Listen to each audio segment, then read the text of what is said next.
Bismillahirrahmanirrahim. Assalamualaikum warahmatullahi wabarakatuh.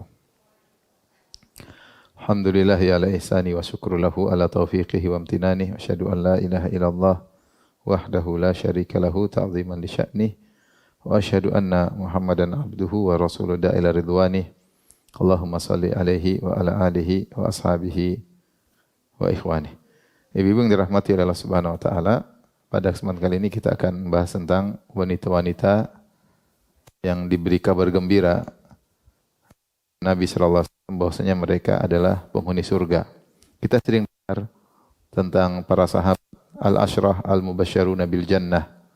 10 sahabat lelaki yang diberi kabar gembira bahwasanya mereka penghuni surga. Kita sering dengar seperti di antaranya kata Rasulullah SAW bersabda, Abu Bakar fil jannah, Abu Bakar di surga, Umar fil jannah, Umar di surga, Ali fil jannah, Ali di surga, Utsman di surga, Zubair bin Awam di surga, Talhah bin Ubaidillah di surga, Abdurrahman bin Auf di surga, Abu Ubaidah bin Al-Jarrah di surga, Sa'ad bin Abi Waqqas di surga, yang terakhir adalah Sa'id bin Zaid. Sa'id bin Zaid di surga. Ini adalah 10 sahabat lelaki yang dijamin masuk surga.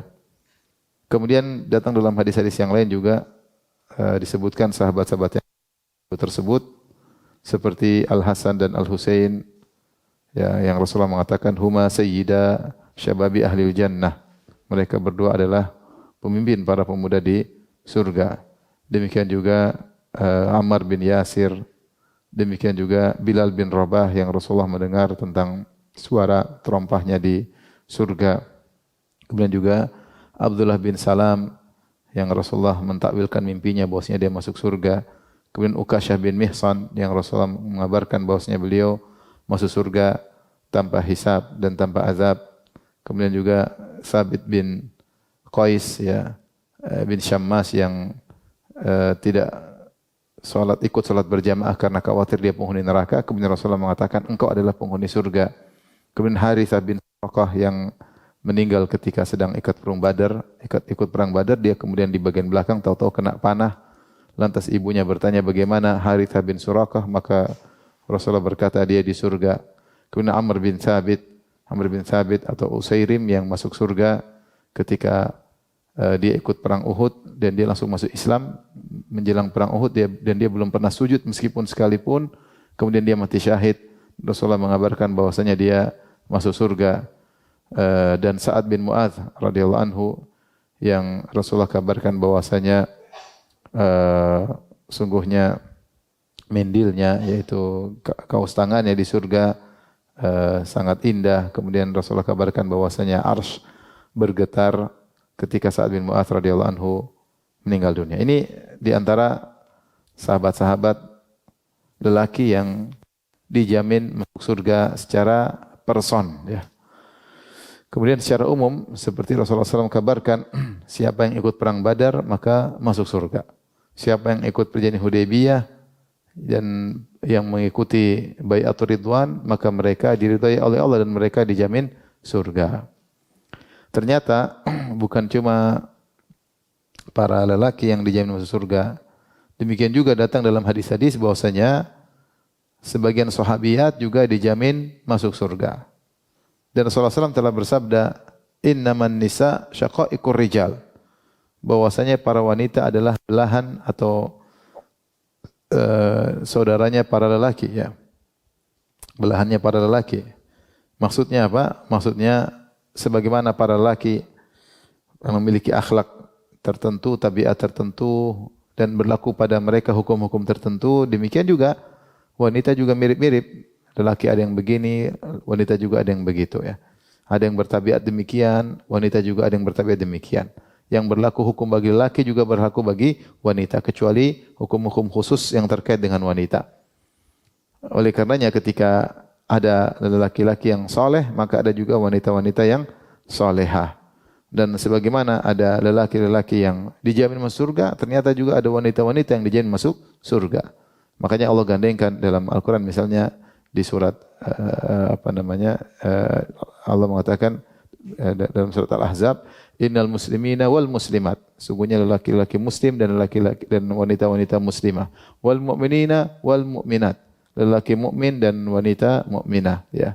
Wal qanitina wal qanitat. Terus Allah gandengkan lelaki yang qanit, yang taat beribadah, wanita yang taat juga beribadah. Sampai Allah sebutkan as-sabirin sabirat, mutasaddiqin mutasaddiqat, was-sadiqina was-sadiqat. Ya, was-sadiqina was-sadiqat, lelaki yang jujur, wanita yang juga yang jujur, dan seterusnya sampai Allah berfirman wadz-dzakirinallaha katsiran wadz-dzakirat. Para lelaki yang banyak berzikir kepada Allah dan juga para wanita yang banyak berzikir kepada Allah, a'addallahu lahum maghfiratan wa ajran 'azima. Allah siapkan bagi mereka ampunan Allah dan ganjaran yang agung. Maka ini dalil bahwasanya hukum asal lelaki dan wanita sama, ya, dalam hukum-hukum, kecuali ada dalil yang mengkhususkan, yang membedakan lelaki dengan wanita. Itu hanya sedikit. Rata-rata apa yang berlaku bagi laki-laki berlaku juga bagi wanita. Nah, sebagaimana telah disebutkan, ada laki-laki yang dijamin masuk surga, ternyata ada juga wanita-wanita yang dijamin masuk surga. Siapakah wanita tersebut? Kita akan sebutkan wanita yang tersebut, ya, yang dijamin masuk surga, dan dalil-dalil yang menunjukkan akan hal tersebut, ya. Di antaranya yang pertama adalah Khadijah bintu Khuwailid, ya, istri Nabi sallallahu alaihi wasallam, dan dia adalah istri pertama Rasulullah sallallahu alaihi wasallam, ya. Dan Rasulullah sallam hidup hanya beristrikan Khadijah sampai beliau meninggal dunia. Setelah Khadijah meninggal dunia, baru kemudian Rasulullah sallam menikah dengan para wanita, ya. Dan dari Khadijah maka lahirlah putra-putri Nabi, yaitu Zainab, Ummu Kulthum. Yang pertama adalah Al-Qasim, Abdullah, kemudian Zainab, Ruqayyah, Ummu Kulthum, dan Fatimah, ya. Dan beliau adalah wanita yang pertama masuk Islam, dan secara umum manusia pertama kali masuk Islam adalah Khadijah.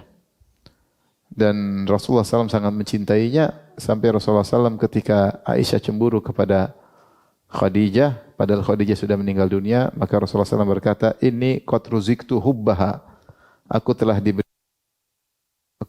anugerah mencintai Khadijah. Bagi Nabi SAW mencintai Khadijah adalah anugerah ilahi, ya. Anugerah dari Allah Subhanahu wa taala. Taib, dalil yang menunjukkan beliau sudah dijamin surga. Dari Abu Hurairah radhiyallahu anhu, beliau berkata, "Ata Jibrilun Nabiyya sallallahu alaihi wasallam." Jibril alaihissalam datang menemui Nabi. Faqala, kemudian berkata, "Ya Rasulullah, wahai Rasulullah, hadhihi Khadijatu qad atat ma'aha ina'un fihi idamun wa ta'am." Ini Khadijah datang menemuimu sebentar lagi masuk rumah. Dia membawa sebuah bejana yang isinya ada kuah dan juga makanan. Idam itu seperti kuah, seperti lauk, ya, yang berkuah, dan makanan yang ada diletakkan dalam bejana tersebut. Fa idza atatka, kalau Khadijah datang menemuimu, faqra 'alaiha salam, maka sampaikanlah salam, min rabbiha, dari Allah Subhanahu wa taala, dari Rabbnya, wa minni, dan dariku, wa basyirha bi baitin fil jannah, dan beri kabar gembira kepadanya dengan sebuah istana di surga, min qasabin. Min qasab yaitu maksudnya dari mutiara yang besar. Mutiara yang besar yang dijadikan istana bagi Khadijah. Tentu mutiara di surga tidak sama seperti mutiara di dunia, tapi qasab maksudnya mutiara. La sakhaba fihi wala nasab, yang tidak ada suara-suara yang keras, teriakan-teriakan di istana tersebut, dan tidak ada juga nasab, tidak ada juga keletihan. Hadis riwayat Al-Imam Al-Bukhari. Maka para ulama ketika menjelaskan hadis ini, kenapa Khadijah mendapatkan istana yang disifati dengan tidak ada suara yang keras dan tidak ada juga keletihan, sebagai balasan al-jaza' min jinsil amal, balasan sesuai dengan perbuatan, karena Khadijah selama menjalani kehidupan rumah tangga bersama Nabi 25 tahun, beliau tidak pernah mengangkat suara, ya. Berbeda dengan istri-istri Nabi setelah itu, ya. Kadang-kadang mereka mengangkat suara, ya. Kadang-kadang mereka mengangkat suara, ya. Dan adapun Khadijah tidak pernah mengangkat suara selama hidup 25 tahun di depan suaminya. Dan juga Khadijah benar-benar berletih-letih untuk ngurusin anak-anak Nabi sallallahu alaihi wasallam sehingga Nabi bisa fokus untuk berdakwah dengan berbagai macam suka duka yang mereka jalani, dan semua itu jalani oleh Khadijah dengan sangat sabar, sehingga ketika di surga semua keletihan tersebut akan sirna, berganti dengan ke rehat, ke santai, rileks, kesenangan ya. Dan ini diantara ciri istimewa Khadijah radhiyallahu taala anha. Makanya ketika Aisyah cemburu kepada Khadijah, maka Rasulullah SAW berkata, "Amanat bi idz kafara biyan nas." Khadijah beriman kepadaku ketika seluruh manusia kafir kepadaku. Wa saddaqatni idz kafara biyan nas, dan dia membenarkan aku ketika seluruh manusia mendustakan aku. Wa wasatni bimaliha wa nafsiha, dan dia membantuku dengan dirinya dan juga dengan hartanya. Dia membantuku dengan dirinya dan hartanya. Dan dia telah memberikan kepadaku anak-anak tatkala wanita-wanita lain tidak bisa memberikan aku anak-anak. Jadi bahwasanya Khadijah radhiyallahu anha di antara sifatnya wa wasatni bi nafsiha wa maliha. Dia bantu aku dengan dirinya dan juga hartanya. Jadi selalu menghibur Nabi SAW, selalu menyenangkan Nabi SAW, ya, dan tidak pelit kepada Nabi SAW. Dia wanita saudagar yang kaya raya, semua hartanya dia berikan untuk dakwah. Bukan sebaliknya, banyak wanita yang malah menghabiskan harta suaminya. Ya. Ini Khadijah radhiyallahu taala anha. Maka ini renungan bagi kita, bagi para wanita mukminah. Renungan bagi wanita muslimah, wanita mukminah untuk bisa meniru akhlak Khadijah radhiyallahu taala anha. Mungkin kalau seperti Khadijah mungkin mustahil ya. Jadi wanita muslimah, wanita mukminah berusaha meniru ibunda mereka, yaitu Khadijah radhiyallahu anha, yang berusaha membantu suaminya ya, dengan dirinya maupun dengan hartanya ya. Saya katakan tadi tidak seperti banyak wanita yang justru malah merepotkan suaminya baik dengan dirinya maupun dengan hartanya ya. Hartanya merepotkan suami dengan mengambil harta suami, biaya hidupnya berat, maintenance-nya berat ya. Mau beli apa-apa yang mau mahal-mahal ya. Kurang bersyukur kepada suami. Kemudian jiwanya juga merepotkan suami ya. Suka melo, suka mewek ya. Sedikit-sedikit ngambek ya. Maka seorang wanita berusaha meniru Khadijah radhiyallahu taala anha. Kalau dia punya uang, kasih semuanya sama suami ya. Untuk dakwah tentunya, untuk sosial ya. Sebisa mungkin untuk mencari ridha Allah Subhanahu wa taala. Inilah Khadijah radhiyallahu anha ya, radhiyallahu taala anha. Dan saya sudah sampaikan bahwasanya Khadijah dikenang terus oleh Nabi sallallahu alaihi wasallam di antaranya karena akhlaknya yang sangat mulia ya. Kita bayangkan bagaimana seorang wanita yang tidak pernah angkat suara selama 25 tahun dengan kerepotan ngurus anak yang banyak. Anak 6 itu bukan mudah, dan Khadijah punya anak sebelumnya dari suami-suami sebelumnya ya. Rasulullah adalah suami yang ketiga. Ya, dia punya anak sebelumnya, ngurusin anak-anak Nabi sallallahu alaihi wasallam yang tinggal di rumah ya. Dan semua itu dijalani oleh Khadijah radhiyallahu taala anha dengan tulus ya, sehingga meskipun beliau meninggal dalam kondisi tua ya, sebagaimana dikatakan oleh Aisyah Hamra'us Shidqain, yaitu sudah mulai tanggal giginya karena usia sudah 65 tahun, mungkin kalsium kurang karena banyak menyusui anak-anak Nabi sallallahu alaihi wasallam, tetapi Nabi selalu mengenangnya.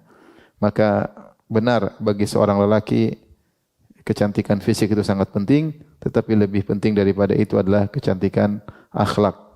Maka seorang berusaha berakhlak mulia kepada suami karena Allah Subhanahu wa taala. Tapi ini adalah Khadijah, salah satu wanita yang dijamin oleh Nabi sallallahu alaihi wasallam masuk surga. Bahkan Jibril mengatakan Allah kirim salam kepadanya ya. Allah kirim salam kepadanya ya. ya, faqra 'alaiha assalama min rabbih wa minni. Jika Khadijah datang wahai Rasulullah, sampaikan kepadanya salam dari Rabbnya dan dari aku, dari Jibril alaihissalam. Kita tahu kita kalau dikirim salam sama kiai atau sama syekh, kita senang banget ya. Sama sama apa namanya, pejabat, kita senang. Gimana lagi yang ngirim salam adalah penguasa alam semesta. Ya. Taib. Wanita kedua yang dijadikan masuk surga adalah Aisyah radhiyallahu taala anha, yang dikenal dengan Siddiqah bintu Siddiq. Ayahnya diberi gelar Abu Bakar As-Siddiq yang selalu membenarkan, dan Aisyah diberi gelar dengan Siddiqah, wanita yang juga selalu membenarkan. Beliau adalah Ummu Abdillah, ya, Aisyah bintu Abi Bakar. Kunyahnya adalah Ummu Abdillah, dan dia berkunyah kepada ponakannya karena beliau punya ponakan yaitu Abdullah ibnu Zubair ibn al-Awwam, karena saudari kakaknya Aisyah yaitu Asma bintu Abi Bakar yang beda ibu satu bapak. Asma bintu Abi Bakar menikah dengan Zubair bin al-Awwam dan punya anak namanya Abdullah bin Zubair. Maka Aisyah berkunyah dengan ponakannya Ummu Abdillah meskipun dia enggak punya anak namanya Abdullah. Jadi Aisyah adalah Ummu Abdillah bintu Abi Bakar bin Kuhafah. Beliaulah sang wanita yang telah al-mubarra'ah min fawqi sab'i samawat, yang telah dinyatakan suci oleh Allah dari atas langit yang 7 dengan Allah turunkan surat An-Nur, ya. Bahwasanya ketika Aisyah dituduh berzina, maka Allah bela bukan hanya melalui mimpi kepada Nabi, bahkan Allah turunkan ayat. Ketika turun ayat-ayat tersebut, Aisyah berkata, "Wala nafsi ahqar." Saya merasa diriku tidak pantas. Saya menyangka Allah akan bela saya dengan memberi mimpi kepada Rasulullah SAW. Ternyata Allah turunkan ayat sampai 15 ayat kurang lebih membela Aisyah. Subhanallah, bagaimana seorang wanita yang semulia ini dibela oleh Allah sampai diturunkan ayat begitu banyak untuk membela Aisyah radhiyallahu taala anha. Taib, Amr bin As radhiyallahu anhu pernah datang kepada Nabi, dia berkata, "Ataitu Rasulullah sallallahu alaihi wasallam faqultu ayyun nasi ahabbu ilaik?" Ya Rasulullah, siapa orang yang paling kau cintai? Kisahnya Amr bin As ini dia baru masuk Islam. Dia baru masuk Islam, beberapa bulan kemudian Rasulullah perhatian sama dia sampai Rasulullah suruh dia jadikan dia sebagai panglima perang. Dan Rasulullah perhatian sama dia. Begitu perhatian sampai ketika dia ketemu Nabi, dia tanya, "Ya Rasulullah, siapa sih orang yang paling kau cintai?" Karena dia merasa sangat dicintai oleh Nabi. Jadi Nabi mensikapi dia sampai dia merasa dia orang yang paling dicintai, diperhatikan, termasuk golongan orang yang paling disayang. Maka dia tanya, "Ya Rasulullah, ayun nasi ahabbu ilaik?" Siapa orang yang paling kau cintai? Maka Rasulullah berkata, "Aisyah." Qultu, kata Amr bin As, "Minar rijal?" Laki-laki siapa yang kau cintai? Kata Rasulullah, Abu Bakar, bapaknya. Terus fulan, terus fulan. Nama Amr tidak disebut-sebut. Akhirnya Amr, saya berhenti, saya khawatir saya yang paling terakhir. Akhirnya dia enggak berhenti, enggak lanjutin. Tapi ini menunjukkan akhlak Nabi, bagaimana Nabi mensikapi dia sampai dia merasa dia sangat disayang oleh Nabi sallallahu alaihi wasallam, ya. Di sini ketika Nabi ditanya, "Siapa orang yang paling kau cintai?" Nabi mengatakan Aisyah, ya. Aisyah radhiyallahu taala anha, ya. Tentunya kalau Rasulullah cinta Aisyah, ya, makanya tentu Aisyah memiliki kelebihan yang banyak, ya. Memiliki kelebihan yang sangat banyak, ya. Di antaranya, ya, ketika terjadi gap di antara istri-istri Nabi, ada dua kubu. Ada kubu Aisyah sama kubu Ummu Salamah. Ya. Jadi dua ibu-ibu enggak pernah mengalami ini kan? Enggak pernah. Nabi SAW istrinya 9, ada dua kubu, ya. Maka akhirnya mereka ngutus Ummu Salamah untuk bicara dengan Nabi, ya. Kemudian mereka utus Fatimah, ya, Fatimah radhiyallahu taala anha. Maka Rasulullah menjelaskan keutamaan Aisyah. Rasulullah berkata kepada Fatimah, ya, "Wahai Fatimah, sungguhnya ayahmu mencintai Aisyah, maka cintailah dia." Subhanallah. Sungguhnya aku mencintai, maka cintailah dia. Kemudian kalau enggak salah Rasulullah juga berkata ketika membela Aisyah, entah kepada Ummu Salamah atau kepada Fatimah, kata Rasulullah, kalau tidak salah kepada Ummu Salamah radhiyallahu anha, tidak ada seorang wanita pun yang aku sedang berselimutkan dengan dia turun wahyu kecuali Aisyah. Itu Rasulullah sedang berduaan dengan Aisyah satu selimut tiba-tiba turun wahyu. Sementara kalau Nabi sedang sama istri-istri yang lain tidak turun wahyu. Ini menunjukkan keutamaan Aisyah radhiyallahu taala anha. Makanya ketika Rasulullah SAW sakit, Rasulullah SAW minta dirawat di rumah Aisyah. Ketika sedang sakit parah, Rasulullah SAW selalu bertanya, Aina ana godan? Besok saya di rumah siapa?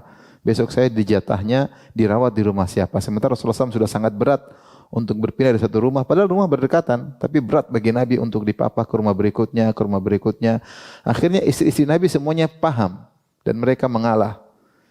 Kata mereka, ya udah di rumah Aisyah aja, karena mereka tahu yang paling dicintai oleh Nabi adalah siapa? Aisyah radhiyallahu taala anha. Akhirnya Rasulullah SAW dirawat oleh Aisyah radhiyallahu taala anha, ya. Sampai akhirnya sebelum meninggal dunia Rasulullah SAW di antara leher dan dada Nabi dan dada Aisyah, yaitu Rasulullah di pangkuan Aisyah radhiyallahu taala anha. Dan ketika itu Abdurrahman bin Abi Bakar sedang masuk bawa siwak, maka Rasulullah lihat siwak, terus lihat siwak, kemudian kata Aisyah, akhudhuhu lak, saya ambil siwak untuk engkau. Kata Rasulullah dengan menganggukkan kepalanya, ya iya. Akhirnya Aisyah kemudian bereskan siwak tersebut, dia gigit, dia haluskan di sisi sebelahnya, dia gigit, dia lembutkan, kemudian dia kasih Nabi. Kemudian Rasulullah SAW pun bersiwak sebelum meninggal dunia. Ya. Dan disitulah Aisyah berkata, Rasulullah sebelum meninggal, air liurku bercampur dengan air liur Nabi sallallahu alaihi wasallam. Karena air liur Aisyah berada di siwak tersebut, kemudian digunakan untuk bersiwak oleh Nabi sallallahu alaihi wasallam sebelum wafat bertemu Allah Subhanahu wa taala. Adapun dalil bahwasanya Aisyah adalah penghuni surga, anna Jibril jaa bi suratiha fi khirqata harir khadra ila Nabi sallallahu alaihi wasallam. Jibril datang kepada Nabi sallallahu alaihi wasallam membawa dalam mimpi, ya. Jibril datang kepada Nabi membawa secari kain sutra berwarna hijau. Dia datang kepada Nabi sallallahu alaihi wasallam, kemudian di situ ada wajah Aisyah. Kemudian Jibril berkata, "Inna hadhihi zaujatuka fid dunya wal akhirah." Sungguhnya ini adalah istrimu di dunia dan di akhirat. Istrimu di dunia di akhirat. Berarti kalau istri Nabi di akhirat berarti di surga. Kemudian ini hadis riwayat Tirmidzi. Dalam Sahih Al-Bukhari ketika Ammar berkata tentang Aisyah. Ammar berkata tentang Aisyah, "Innaha zaujatu nabiyikum sallallahu alaihi wasallam fi dunya wal akhirah." Ammar bilang, ketahuilah Aisyah adalah istri Nabi kalian di dunia maupun di akhirat. Yaitu Ammar tahu bahwasanya Aisyah masuk surga, akan menjadi istri Nabi di surga. Demikian dalam Sahih Bukhari ketika Aisyah sedang sakit, maka Ibnu Abbas datang menjenguk Aisyah. Ibnu Abbas berkata, "Ya Ummul Mukminin, taqdamina ala farati sidqin ala Rasulullah sallallahu alaihi wasallam wa ala Abi Bakar." Ya. Yaitu wahai Ummul Mukminin, engkau akan mendatangi, ya, Nabi sallallahu alaihi wasallam dan juga ayahmu Abu Bakar As-Siddiq, ya. Yaitu Abu Bakar dan Nabi telah mendahului engkau di surga dan engkau akan menyusul mereka berdua. Ini perkataan Ibnu Abbas. Ya, dia berkata ketika Aisyah sakit parah mau meninggal dunia, maka dia kasih kabar gembira Ibnu Abbas. Wahai Ummul Mukminin, engkau akan mendatangi farat. Farat itu maksudnya orang yang mendahului. Kalau seperti Rasulullah mengatakan, ana faratukum alal haud, aku adalah mendahului kalian di telaga, yaitu Rasulullah akan siapkan telaga buat umatnya sebelum datang umatnya untuk minum dari telaga, yaitu yang datang lebih dahulu kemudian mempersiapkan kondisi. Maka Ibnu Abbas memberi kabar gembira kepada Aisyah, wahai Aisyah Ummul Mukminin, sungguhnya kau akan kemana setelah meninggal dunia? Kau akan pergi menemui dua orang yang telah mendahuluimu dan menyiapkan segalanya untukmu. Siapa? Bapakmu Abu Bakar As-Siddiq dan suamimu siapa? Nabi sallallahu alaihi wasallam, ya. Maka ini dalil bahwasanya Ibnu Abbas memastikan bahwasanya Aisyah masuk surga. Karena Ibnu Abbas enggak mungkin ngomong begini. kecuali dengan kabar dari Nabi. Dia pasti mendengar kabarnya dari Nabi dan dia pastikan engkau pasti masuk surga. Sehingga tidak perlu bersedih karena kau akan bertemu dengan suamimu dan ayahmu. Itulah Aisyah radhiyallahu taala anha. Ya. Yang kalau kita dikenal sebagai penuntut ilmu, ya. Menghafalkan banyak hadis dari Nabi sallallahu alaihi wasallam. Karenanya ketika Rasulullah SAW meninggal, orang-orang nuntut ilmu kepada Aisyah radhiyallahu taala anha di balik hijab.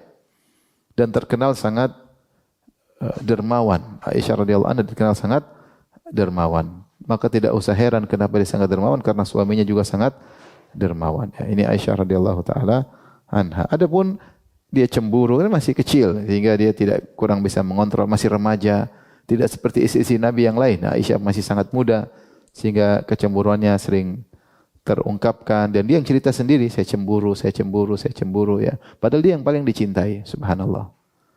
Bagaimana wanita yang paling dicintai tapi cemburu sama yang yang lain. Begitulah wanita, ya. Dan apa namanya, kesolehannya menemani Nabi SAW dalam suka dan duka, ya, menjadikan dia dijamin masuk surga oleh Allah Subhanahu Wa Taala dan juga oleh Nabi Sallallahu Alaihi Wasallam. Tapi wanita yang ketiga, ibu yang dirahmati Allah Subhanahu Wa Taala, siapa? Hafsah bintu Umar, istri Nabi yang lain juga datang riwayat khusus menunjukkan beliau adalah penghuni surga. Ya. Aisyah pernah berkata, wahiyal lati kanat tusamini min azwajin Nabi sallallahu alaihi wasallam. Aisyah pernah berkata, dialah istri Nabi yang menyaingiku dalam kedudukan, ya. Itu sama-sama memiliki kedudukan yang tinggi, dan Hafsah teman dekatnya Aisyah. Dan Aisyah mengatakan dia yang menyaingiku. Wahiyal lati kanat tusamini, ya, min azwajin Nabi sallallahu alaihi wasallam. Dialah yang menyaingiku dalam kedudukan di hati Nabi sallallahu alaihi wasallam, ya. Dan Hafsah adalah seorang wanita yang sangat rajin ibadah. Namun terjadi sesuatu kejadian menjadikan Nabi akhirnya menceraikan Hafsah. Jadi Rasulullah pernah mencerai wanita yang sudah dia gauli, di antaranya adalah Hafsah. Dari Anas bin Malik radhiyallahu anhu, beliau berkata, "Anna Nabi sallallahu alaihi wasallam talaqa Hafsata tatliqah." Rasulullah SAW menceraikan Hafsah talak satu. Talak satu. Fa'atahu Jibril alaihissalam. Maka Jibril datang beritahu Nabi. Jibril berkata, "Ya Muhammad, wahai Muhammad, talaqta Hafsah wa hiya sawwamah qawwamah wa hiya zaujatuka fil jannah." Bagaimana engkau mentalak Hafsah sementara dia seorang wanita yang sangat rajin puasa sunnah dan sangat rajin salat malam, dan dia adalah istrimu di surga. Akhirnya Rasulullah kembali kepada Hafsah. Adapun sebabnya kenapa Rasulullah mencerai Hafsah, wallahu a'lam bishawab, tidak dijelaskan dengan dalil yang tegas. Tetapi akhirnya Rasulullah kembali. Kenapa? Karena Hafsah adalah istrinya di surga. Sawwamah, qawwamah, rajin puasa, rajin salat malam. Karena ibu-ibu kalau ada waktu, ya, apalagi kalau suami tidak di rumah lagi bersafar, hendaknya puasa sunnah, ya, puasa sunnah mumpung masih bisa puasa. Terus jangan lupa salat malam, ya, salat malam, jangan tidur terus, ya. Bangun-bangun sudah duha, ya. Salatnya, ya. Bangun itu sebelum subuh, ya. Sebelum subuh ibu-ibu rajin salat malam, ya. Dengan salat malam itulah kita bisa bahagia. Ajak suami salat malam, ya. Hanya kebiasaan kita tidur jangan larut malam, kita bangun sebelum subuh misalnya 3:30, udah kita salat malam. Kalau suami lagi letih karena dia kerja keras, kita salat malam sendiri. Kita salat malam sendiri. Ini salat malam. Doain suami, doain anak-anak. Dengan begitu kita akan bahagia. Apapun masalah yang kita hadapi, kalau kita ada connecting dengan Allah, selalu punya hubungan khusus dengan Allah, Allah akan kuatkan kita. Allah akan kuatkan kita. Jadi inilah keistimewaan Hafsah, sawwamah qawwamah. Dan dia adalah penghuni surga karena sawwamah qawwamah, sering puasa sunnah, sering salat malam. Maka ibu yang dirahmati Allah Subhanahu wa taala, rajin puasa sunnah. Apalagi ibu sudah tua yang sudah beruzur, ya. Mau ngapain lagi? Ya sudah, puasa sunnah sama salat malam. Ya, udah waktunya dekat sama Allah Subhanahu wa taala. Ya. Jangan keluar mulu, ke mall melulu ya. Bukan waktunya lagi seperti itu ya. Kalau udah 40 ke atas tuh sudah tahu diri harusnya ya. Udah 40 ke atas malah semakin semakin lincah ya, jangan. Maka ibu-ibu kalau udah 40 tahun ke atas, apalagi 50 tahun ke atas ya, apalagi 60 tahun ke atas ya, maka jangan lupa sholat malam, puasa sunnah diperbanyak ya, diperbanyak sambil menanti pertemuan dengan Allah Subhanahu wa taala.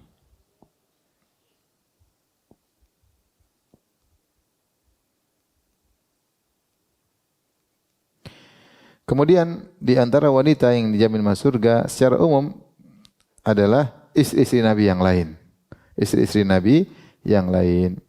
Sebagaimana Allah telah memuji mereka, Allah mengatakan wa may yaqnut minkunna lillahi wa rasulihi wa ta'mal salihan nu'tiha ajraha marratain wa atadna laha rizqan karima. Siapa di antara kalian para istri Nabi yang kunut, taat beribadah dan beramal soleh, ya, nu'tiha ajraha marratain, kami akan berikan dia pahala 2 kali lipat, wa atadna laha rizqan karima, dan kami akan siapkan baginya rizki yang mulia. Itu kata Ibnu Katsir ai fil jannah, yaitu mereka akan masuk surga istri-istri Nabi. Fa innahunna fi manazili Rasulullah sallallahu alaihi wasallam fi alal illiyin.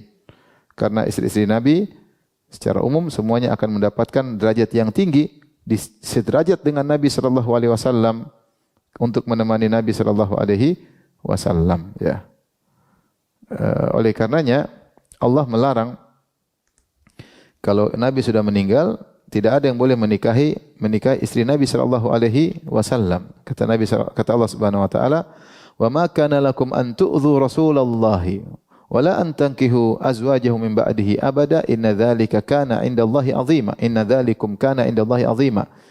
Kata Allah Subhanahu wa taala, dan tidak boleh bagi kalian untuk menyakiti Nabi sallallahu alaihi wasallam, dan tidak boleh bagi kalian untuk menikahi istri-istri Nabi setelah Nabi meninggal dunia, karena itu perkara besar di sisi Allah Subhanahu wa taala. Para ulama menyebutkan kenapa istri-istri Nabi tidak boleh dinikahi setelah Nabi meninggal dunia, karena istri-istri Nabi akan menjadi istri Nabi di surga. Dan aturan mengatakan al-mar'atu li akhiri azwajiha, dan wanita akan bersama suaminya yang terakhir di surga. Kalau istri Nabi nikah dengan laki-laki lain, dia tidak akan bersama Nabi di surga. Karena istri-istri Nabi akan menjadi istri Nabi di surga juga, di dunia pun di surga, maka setelah Nabi meninggal mereka tidak boleh menikah dengan lelaki lain. Dan ini ibu-ibu dirahmati Allah Subhanahu wa taala ya. Kenapa mereka spesial? Bahkan datang dalam hadis, dalam ayat Allah melarang Nabi sallallahu alaihi wasallam untuk menikah lagi selain 9 wanita tersebut. Dalam surat Al-Ahzab ayat 52 Allah berfirman, "La yahilul lakan nisa'u min ba'du wala an tabaddala bihinna min azwajin walau a'jabaku husnuhun illa ma malakat yaminuk wa kana Allahu ala kulli syai'in raqiba." Tidak halal bagi engkau wahai Rasulullah untuk menikahi wanita-wanita ya setelah istri-istrimu yang 9 ini. Dan tidak pula boleh bagi engkau untuk mengganti istrimu yang sekarang dengan istri-istri yang lain meskipun cantik wanita-wanita tersebut. Kenapa Allah Subhanahu wa taala melarang Nabi untuk menikah lagi setelah 9 orang tersebut atau mengganti, mencerai, cari yang lain? Karena para istri-istri Nabi telah diberi pilihan oleh Nabi, seperti turun ayatut takhyir yang Allah sebutkan dalam surat Al-Ahzab juga, ya ayuhan nabi qul li azwajika in kuntunna turidul hayatad dunya wa zinataha fata'alaina ummatikunna wa sarrihkunna sarhan jamila. Wahai Nabi, katakanlah kepada istri-istrimu, kalau kalian memang ingin dunia dan perhiasannya, maka kemarilah aku ceraikan kalian, cara cerai baik-baik, dan aku berikan kalian harta yang kalian sukai. Tapi selesai. Itu kapan hal ini terjadi? Ketika istri-istri Nabi minta tambahan uang dapur ya. Karena melihat sebagian wanita-wanita yang lain, istri-istri para sahabiat diberi tambahan harta Maka mereka juga ingin tambahan uang dapur, gampangan bahasa kita lah. Akhirnya seperti model hidup seperti ini tidak pantas bersama Nabi sallallahu alaihi wasallam. Nabi hidupnya zuhud. Maka Nabi bilang, kalau kalian mau harta, kamu kasih, tapi setelah itu cerai. Setelah mereka memilih untuk hidup dengan susah bersama Nabi, maka Allah memuliakan mereka. Allah melarang Nabi untuk nikah lagi. Dan Allah melarang Nabi untuk menggantikan dengan istri yang lain. Secara umum, istri-istri Nabi adalah wanita-wanita yang zuhud, ibu-ibu ya. Pikiran mereka selalu apa? Akhirat. Mereka suka bersedekah, hidup dengan sederhana. Tidak ada yang bermewah-mewah, ibu-ibu yang dirahmati Allah Subhanahu wa taala. Oleh karenanya kalau ngaji harusnya semakin zuhud ya. Bukan semakin apa? Semakin banyak tingkah, semakin malah macam-macam ya, semakin beli barang-barang yang branded ya. Enggak. Kalau ngaji harus punya dampak. Bahwasanya saya ini hidup cuma sebentar. Setelah ini saya akan bertemu dengan Allah Subhanahu wa taala, harus ada dampak pengajian dalam diriku. Bahwasanya orientasi adalah akhirat. Maka seorang wanita berusaha selalu ingat akhirat. Jangan terpesona dengan dunia ya. Jangan terpesona dengan dunia. Inilah istri-istri Nabi, secara umum mereka adalah wanita yang zuhud, dengan rumah yang sederhana, tempat tidur yang sederhana, karena begitulah pola hidup suami mereka. Pola hidup suami mereka. Maka jangan sampai kita malah ngaji malah duniawi. Duniawi malah sibuk dengan hal-hal yang membuat kita lalai dengan apa? Akhirat ya. Baik, berikutnya di antara yang dijamin masuk surga adalah Fatimah radhiyallahu taala anha, putri Nabi sallallahu alaihi wasallam ya. Fatimah sebagaimana sering disampaikan diberi gelar dengan Ummu Abiha, ibu daripada ayahnya sendiri, yaitu ketika seluruh keluarganya meninggal dunia. Jadi dari Nabi menikah dengan Khadijah, punya anak 6, kemudian semuanya meninggal. Khadijah meninggal, anaknya Abdullah, Qasim, Zainab, Ruqayyah, Ummu Kulthum semua meninggal. Tinggal sisa Fatimah. Dari keluarga itu tinggal Fatimah sama bapaknya Nabi sallallahu alaihi wasallam. Oleh karenanya Fatimah perhatian sama ayahnya. Perhatian sama ayahnya. Sampai saking perhatian sama ayahnya, dia diberi gelar dengan ibu dari ayahnya sendiri. Seakan-akan dia mengambil posisi pengganti dari Khadijah yang ngurusin apa? Ayahnya. Kita dapati dalam kehidupan kita juga begitu. Kita punya anak, ibunya udah meninggal, kakak-kakaknya udah meninggal. Siapa yang ngurus? Ya anaknya itu yang ngurus bapaknya. Sehingga Fatimah disebut dengan Ummu Habibah. Bahkan sejak kecil, ketika Rasulullah SAW sedang diganggu di Mekah, kemudian Uqbah bin Abi Mu'ayyid, Rasulullah sedang sujud di Ka'bah, kemudian Uqbah meletakkan kotoran di pundak Nabi. Siapa yang datang? Yang datang Fatimah. Fatimah datang, kemudian dia bersihkan kotoran tersebut dari pundaknya. Dan dia masih remaja. Kemudian dia menghadap Abu Jahal dan teman-temannya, kemudian dia maki-maki mereka untuk membela ayahnya. Demikian juga ketika ayahnya terluka dalam perang Uhud. Siapa yang ngurusin? Bukan istri-istri Nabi. Fatimah yang ngurusin. Fatimah yang ngurusin. Fatimah yang ngurusin karena sudah terbiasa dia ngurus apa? Ayahnya, dan tinggal satu-satunya mungkin yang tersisa dari keluarga ya.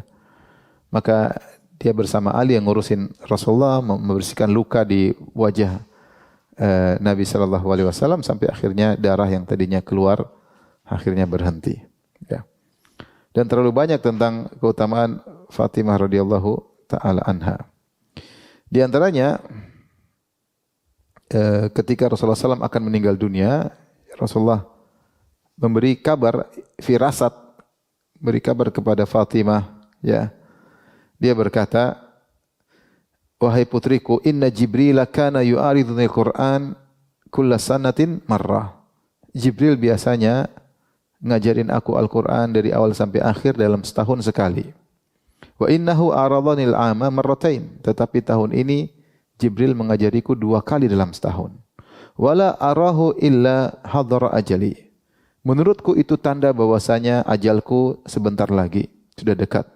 Kemudian kata Nabi, wa innaki awwalu ahli baiti lahaqan bi, dan engkau adalah dari ahlul bait yang pertama kali nyusul aku. Dan benar, Setelah Rasulullah SAW meninggal dunia, 6 bulan kemudian, akhirnya Fatimah meninggal dunia. Fabakaitu, kata Fatimah, aku pun menangis ketika mendengar perkataan Nabi. Kemudian Rasulullah menghibur Fatimah, kata Rasulullah SAW, Ama tardaina an takuni sayyidata nisa'i ahlil jannah. Tidakkah kau ridha, wahai Fatimah, engkau menjadi pemimpin para wanita di surga? Atau pemimpin nisa'il mu'minin, pemimpin para wanita mukminah. Fadhahiktu lidzalik.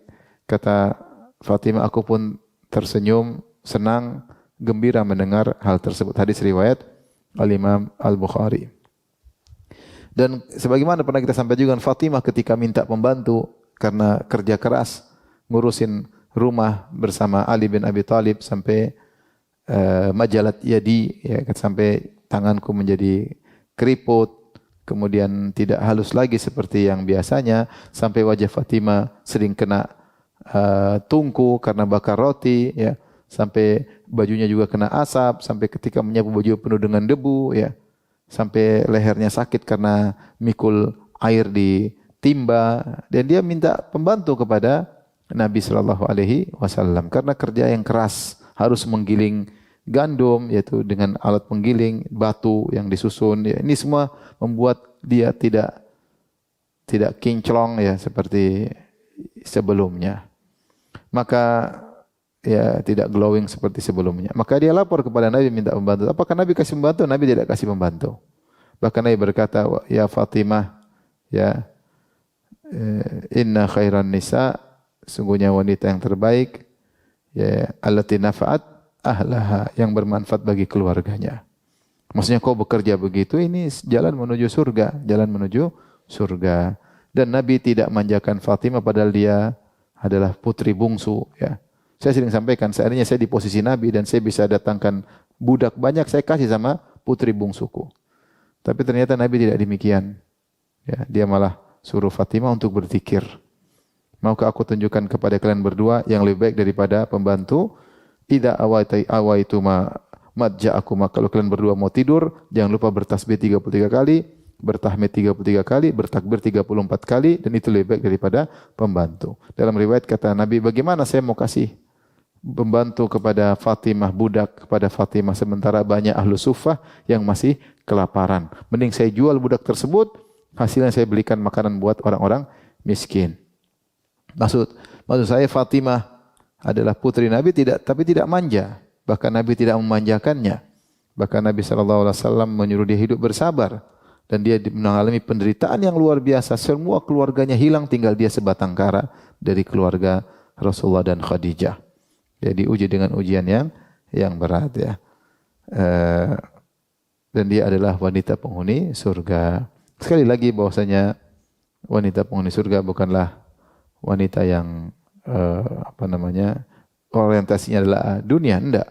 Tapi orientasinya adalah akhirat, bersabar dengan kehidupan yang ada. Oleh karenanya ibu-ibu yang diberi kemudahan oleh Allah berupa kelapangan harta, manfaatkan untuk banyak sedekah, ya, mumpung ada rizki.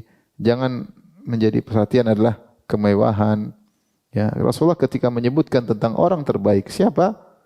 Alladzina idza ru'u dzukirallah, yaitu orang-orang kalau dilihat kita ingat Allah Subhanahu wa taala. Jadi wanita terbaik itu kalau temannya lihat ingat Allah, bukan kalau dilihat sama temannya ingat branded. Nah, ini branded. Lihat ini perempuan itu, lihat ya. Jamnya branded, sepatunya branded, sendalnya branded, apalagi kacamatanya branded, suaminya juga branded. Jadi harusnya wanita soleh itu kalau dilihat membuat orang ingat apa? Akhirat. Bukan malah mengingat kekayaan, mengingat dunia. Enggak, ya. Sebagaimana Fatimah radhiyallahu ta'ala yang hidup dengan penuh kesederhanaan. Tapi di antara wanita yang dijamin masuk surga adalah Sumayyah Ummu Ammar. Sumayyah bintu Khayyat. Sumayyah bintu Khayyat adalah ibunya Ammar bin Yasir. Ammar punya bapak namanya Yasir, ibunya namanya Sumayyah, ya. Dan dialah wanita yang pertama kali mati syahid, ya. Ketika di Mekah dia dipaksa untuk musyrik kembali. Dipaksa untuk musyrik kembali, sehingga akhirnya mereka tidak mau musyrik kembali, maka Akhirnya mereka dibunuh. Mereka disiksa terlebih dahulu. Disiksa. Ya. Dan yang menyiksa Sumayyah adalah Abu Jahal. Abu Jahal ambil herba itu tombak, kemudian dia tusukkan ke kemaluan Sumayyah. Ya, maka dia yang pertama kali mati syahid. Dari seluruh wanita yang pertama kali mati syahid adalah Sumayyah. Ya. Dari Utsman bin Affan radhiyallahu anhu beliau berkata, "Sami'tu an-nabiy sallallahu alaihi wasallam yaqul li Abi Ammar wa Ummi Ammar." Aku mendengar Rasulullah SAW berkata kepada Abu Ammar itu Yasir, kemudian Ummu Ammar itu Sumayyah dan Ammar. Kata Nabi, "Isbiru ala Yasir. Mau'idukumul jannah." Bersabarlah wahai keluarga Yasir, kalian disiksa sabar. Sungguhnya tempat pertemuan kalian adalah di surga. Maka Sumayyah dijamin masuk surga. Berikutnya di antara yang dijamin masuk surga, seorang wanita berkulit hitam yang dikenal dengan Ummu Zufar. Ada khilaf apakah dia Ummu Zufar atau lainnya, tapi intinya dia wanita berkulit hitam yang dijamin masuk surga oleh Nabi sallallahu alaihi wasallam. Dari Atha bin Abi Rabah. Atha bin Abi Rabah muridnya Ibnu Abbas. Tapi kita lanjutkan. Ummu Zufar dari Atha bin Abi Rabah dan dia adalah muridnya Ibnu Abbas. Ibnu Abbas pernah berkata kepada dia, "Ala urika imra'atan min ahlil jannah." Maka aku tunjukkan kepada engkau seorang wanita penghuni surga. Qultu bala, kata Atha, tentu siapa penghuni surga, wanita penghuni surga tersebut? Kata Ibnu Abbas, "Hadhil mar'atus sauda." Inilah wanita yang berkulit hitam. Atatin Nabi sallallahu alaihi wasallam. Itu dia wanita terkenal sampai di zaman sahabat masih hidup, di zaman tabi'in masih hidup. Inilah kata Ibn Abbas, inilah wanita penghuni surga. Dia pernah datang kepada Nabi sallallahu alaihi wasallam, kemudian dia berkata, "Inni usra, ya Rasulullah, saya kejang-kejang." Itu. "Wa inni atakasyaf," dan kalau saya sudah kejang-kejang mungkin kena ayan atau diganggu jin ya, atau kena ayan. "Wa inni atakasyaf," dan kalau saya sudah terkapar kejang-kejang maka saya tersingkap. Dan dia mengatakan, "Wa inni atakasyaf," dan kalau saya sudah kejang-kejang saya akan tersingkap. "Fadu'ullah li," itu terbuka sebagian auratnya. Doakan aku agar sembuh. Kata Nabi sallallahu alaihi wasallam, "In syi'ti sabarti walakil jannah." Kalau kau mau bersabar, kau akan dapat surga. Itu tidak sembuh, tetap sakit. Tapi kau akan dapat surga. "Wa in syi'ti da'autullah an yu'afiyaki." Kalau kau mau saya doakan Allah agar kau sembuh. Pilih mana? Doain sembuh atau sabar dapat surga. Qalat asbir, kata sang wanita, aku sabar. Pilih sabar. Qalat fa inni atakasyaf. Tetapi ya Rasulullah, kalau saya lagi kambuh, tersingkap sebagian aurat saya, itu mungkin pahanya, lengannya, betisnya. Fadu Allah an la atakasyaf. Berdoalah kepada Allah agar aku tidak tersingkap auratku ketika sedang kambuh. Fada alaha, maka Nabi pun mendoakan wanita berkulit hitam tersebut.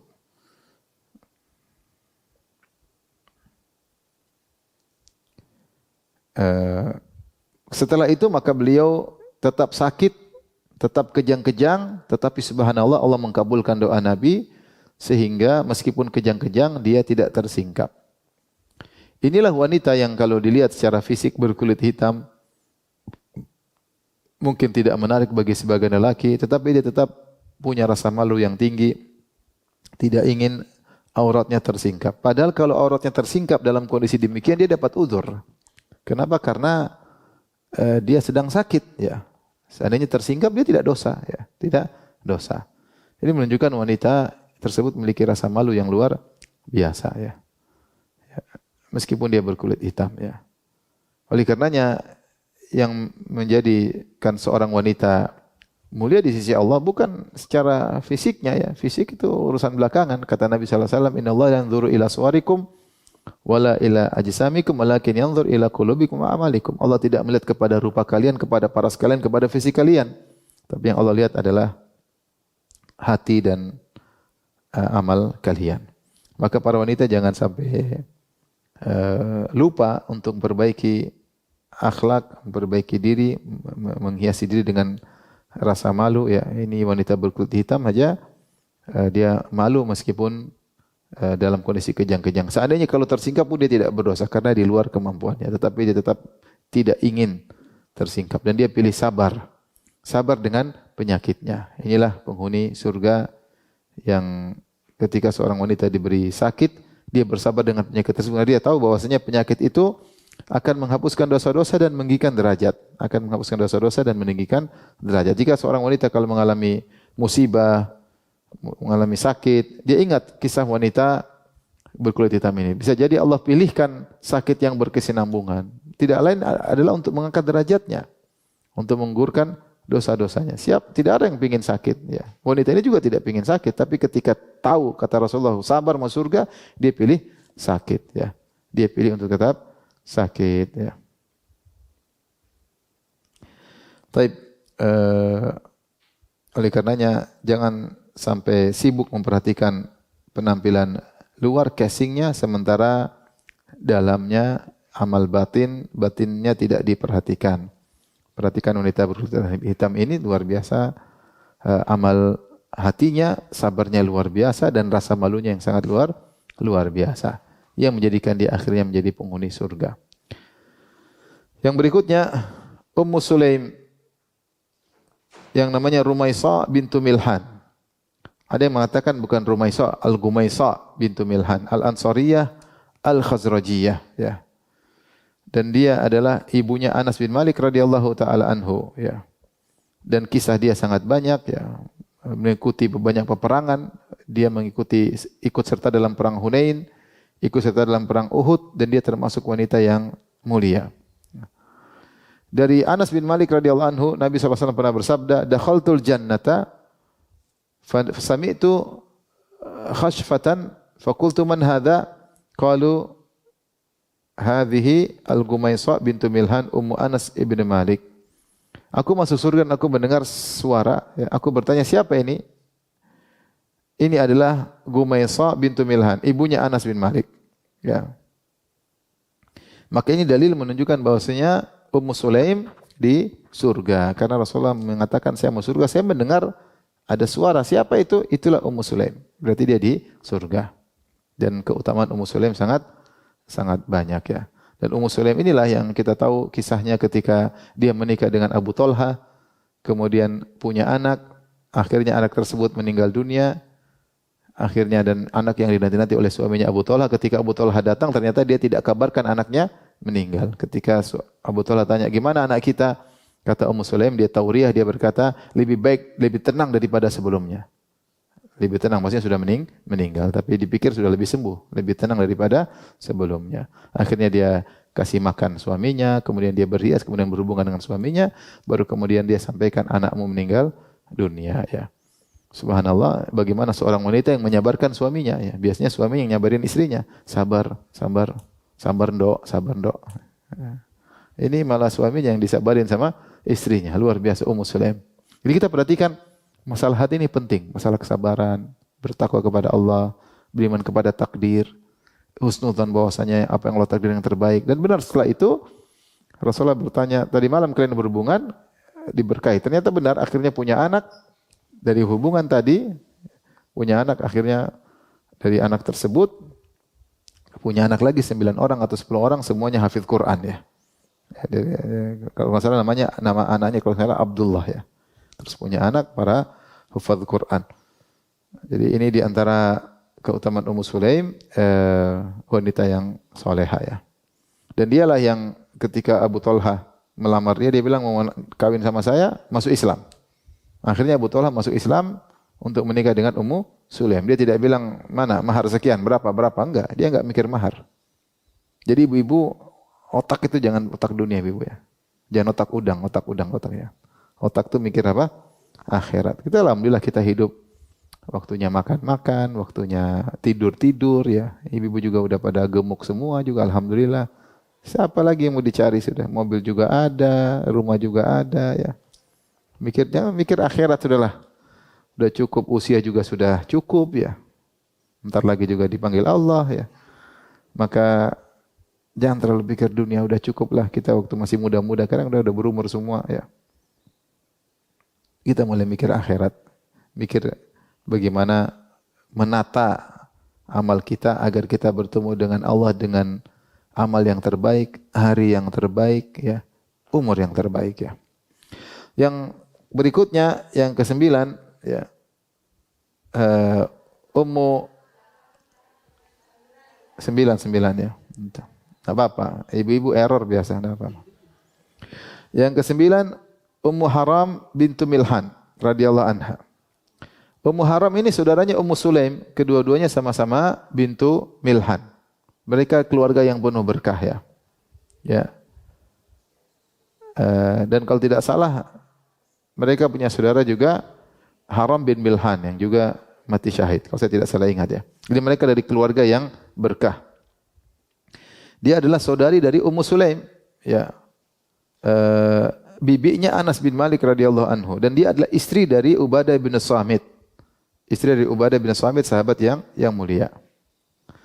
Anas bin Malik berkata, "Kana Rasulullah sallallahu alaihi wasallam idza dhahaba ila Quba yadkhulu ala Ummu Haram binti Milhan fatut'imuhu." Rasulullah kalau pergi ke Quba, Rasulullah mampir ke rumahnya Ummu Haram. Kemudian Ummu Haram kasih makan sama Nabi. Kasih makan ke Nabi sallallahu alaihi wasallam, memberi makan kepada Nabi. Dan dia adalah istri dari Ubadah bin Samit. Fadakhala yauman fa'at'amatahu. Suatu hari Nabi sallallahu alaihi wasallam masuk ke rumah Ummu Haram, dan para ulama mengatakan Nabi punya hubungan mahram dengan Ummu Sulaim dan Ummu Haram. Cuma khilaf ya, apakah hubungannya seperti apa ya. Ada yang mengatakan, makanya Nabi berkata, ittafaqal ulama ala anna Ummu Haram kanat mahraman lahu sallallahu alaihi wasallam. Ya, karena Rasulullah dekat, Rasulullah masuk rumah, kadang-kadang tidak ada suaminya, Rasulullah SAW tidur di situ, dikasih makan oleh Ummu Haram. Makanya kata An-Nawawi rahimahullah, semua ulama sepakat Ummu Haram adalah mahram bagi Nabi SAW. Tapi mereka berselisih bagaimana hubungan kemahraman tersebut. Ibnu Abdul Bar berkata, kanat ihda khalati minar radha'ah. Ada yang mengatakan bahwasanya Ummu Haram adalah punya hubungan dengan Nabi secara susuan, yaitu salah satu dari bibi Nabi karena susuan. Dan ada yang berkata, bal kanat khalatan li abihi aw li jaddihi. Dia adalah bibi dari ayahnya Nabi atau bibi dari hubungan keluarga dengan kakek Nabi. Kenapa? Karena Abdul Muttalib, kakek Nabi, ibunya dari Bani Najjar, itu Salma binti Amr dari Bani Najjar, yaitu ada hubungan kemahraman. Intinya Nabi SAW masuk ke rumahnya, kemudian Rasulullah SAW ketiduran, tidur.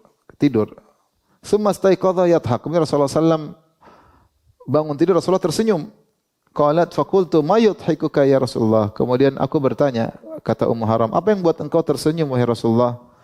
Qala nasun min ummati uridu alayya guzatan fi sabilillah. Ada sekelompok umatku diperlihatkan kepadaku. Di kemudian hari Rasulullah tampakkan masa depan, mereka berjihad di jalan Allah. Yarkabuna thabaja hadzal bahri, mereka hadzal bahra, yarkabuna thabaja hadzal bahri, yaitu mereka naik laut, yaitu mereka berperang dengan mengarungi lautan. Mulukan alal asirrah, dan mereka ternyata menjadi raja-raja yang ada di atas dipan-dipan, maksudnya mereka jadi penghuni surga. Au qala mithlal muluki alal asirrah. Maka kata Ummu Haram, ud'u Allah an yaj'alani minhum. Ya Rasul, doakan aku termasuk para peserta perang tersebut yang mereka akhirnya akan menjadi raja-raja di surga. Fada'a, kemudian Rasulullah doakan, engkau akan termasuk mereka. Tsumma wada'a ra'sahu fanama. Kemudian Rasulullah letakkan lagi kepalanya, kemudian tidur lagi. Tsumma staiqadha yadhhak. Kemudian Rasulullah sallam terbangun dan beliau tersenyum lagi. Faqultu ma yudhika ya Rasulullah. Apa yang buat engkau tersenyum atau membuat engkau tertawa? Rasulullah berkata, nasun min ummati uridu alayya guzatan fi sabilillah yarkabuna dhabaja hadzal bahr.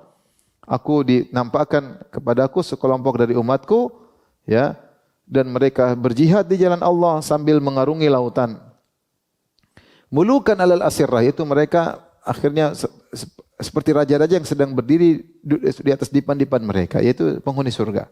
Aku berkata lagi, ud'u Allah an yaj'alani minhum, doakan aku termasuk mereka. Kata Rasulullah, anti minal awwalin, engkau termasuk yang pertama. Jadi ada dua kali generasi dari umat Nabi yang berperang mengarungi lautan dan mereka semua penghuni surga. Akhirnya faraqibatil bahra zamana Muawiyah. Di zaman kekhilafahan Muawiyah ada perang dengan mengarungi lautan. Dan di antara yang ikut serta adalah Ummu Haram. Fasuri'atan dabatiha hina kharajat minal bahr, ketika keluar dari lautan, dia kemudian terjatuh dari ontanya, kemudian meninggal dunia.